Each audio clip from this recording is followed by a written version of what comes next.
అదేవిధంగా ఈరోజు నేను మాట్లాడదలుచుకున్న అధ్యక్ష, తెలంగాణ రాష్ట్రంలో డ్రగ్స్ మహమ్మారి లేకుండే, తెలంగాణ ఉమ్మడి రాష్ట్రంలో డ్రగ్స్ గురించి చర్చలు లేకుండే, గంజాయి మత్తు లేకుండే, లిక్కర్ కూడా అతి తక్కువగా ఉండే.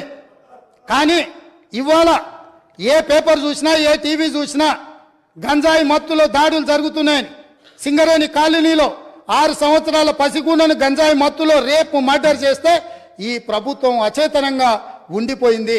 ఈరోజు ఈ రాష్ట్రంలో జరుగుతున్న కారణాలకు ఈరోజు దొరుకుతున్న డ్రగ్స్కి ఈ ప్రభుత్వ వైఫల్యం కారణం కాదా? ఈ ప్రభుత్వం డ్రగ్స్కు సంబంధించి విచారణ మీద సిట్ వేసి ఆ సిట్లో ఉన్న అధికారిని అర్ధాంతరంగా ఎందుకు బదిలీ చేసిండ్రు? అతను ఎక్కడికి పోయిండు? ఆ సిట్ ఎక్కడికి పోయింది? ఆ విచారణ ఎక్కడికి పోయిందని నేను అడుగుతున్నా అధ్యక్ష. ఈ ప్రభుత్వం యొక్క వైఫల్యాన్ని కప్పిపుచ్చుకోవడానికి, విచారణలో లోపాలను దాచిపెట్టడానికి చేస్తున్న ప్రయత్నంలో నేనే స్వయంగా ఆనాడు